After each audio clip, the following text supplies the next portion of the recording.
obvious move.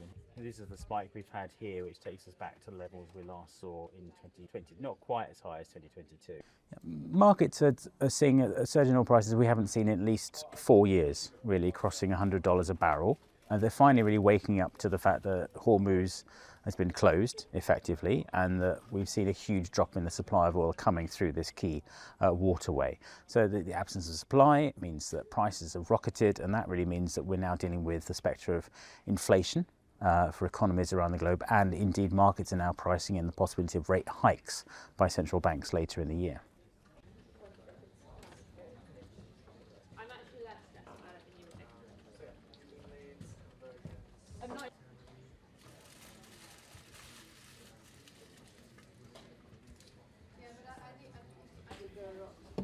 It suggests that if history repeats itself, then we've only just seen the beginning of a bigger move, I think.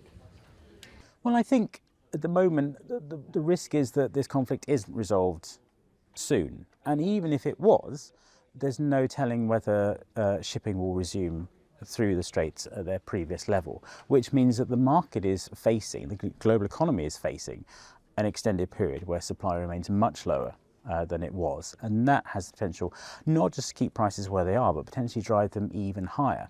There have been some attempts at mitigation, most notably the G7's talking about a release of reserves, but that is a drop in the ocean, quite literally, compared to what we are losing every day without all the shipping that was going through Hormuz.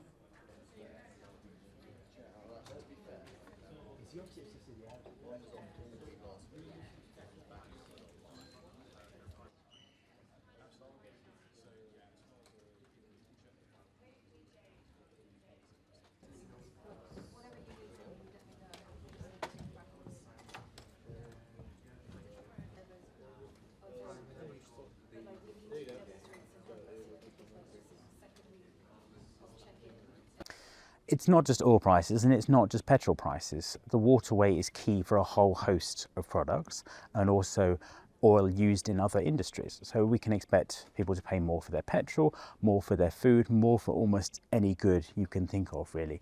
So I think economies around the globe face an inflation shock in a way that we've not seen since Russia invaded Ukraine in 2022. And I think the risk is now that economies haven't really recovered from that properly, and certainly consumer spending hasn't really recovered fully from those times. And the risk is that we have a much weaker economy, less well prepared to face another inflationary shock just at the moment the central banks start to think about raising rates.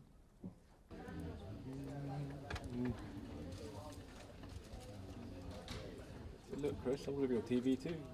Well, of course, it's important not to inject a note of panic in here, but economies do need to function, and they're now facing a very difficult outlook for oil and for natural gas as well. We shouldn't forget that natural gas prices have surged because terminals have been under attack in the Persian Gulf.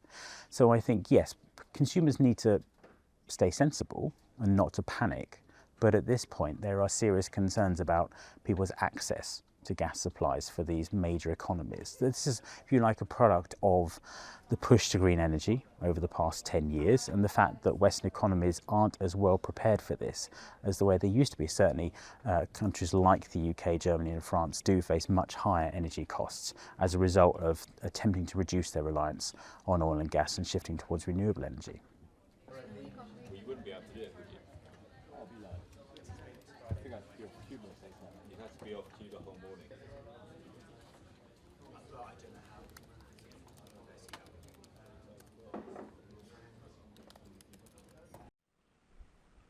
The Strait of Hormuz is a narrow sort of choke point in a waterway in the Persian Gulf, and it sits just to the south of Iran and just to the north of the UAE.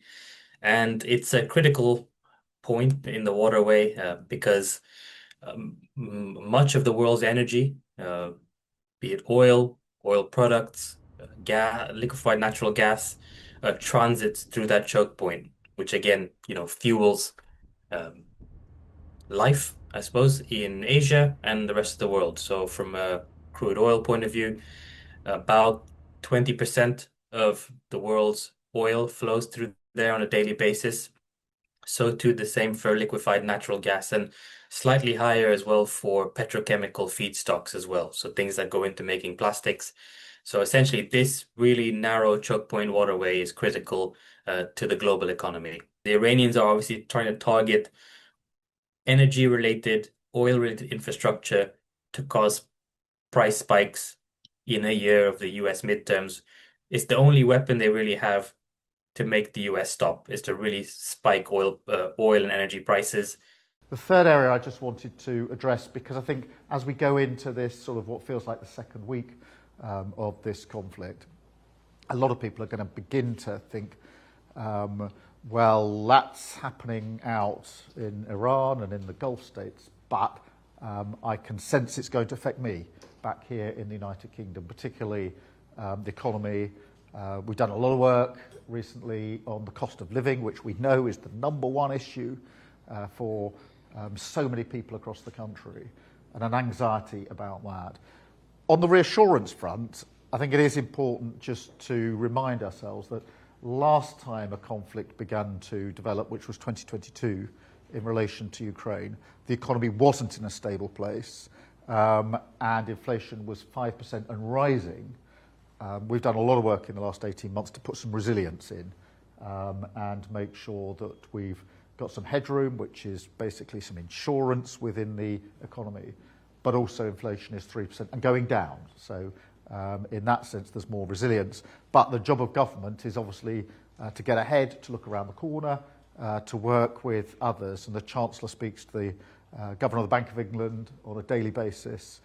We're looking cross-departmental within government, assessing the risks, monitoring, and talking to our international partners as well about what more we can do together to reduce the likely impact on people here and businesses here, of course. But it is important to acknowledge that that work is needed because people will sense, you will sense, I think, that the longer this goes on, the more likely the potential for an impact on our economy, impact into the lives and households of everybody and every business. And our job is to get ahead of that, to look around the corner, assess the risk, monitor the risks, and work with others in relation to that.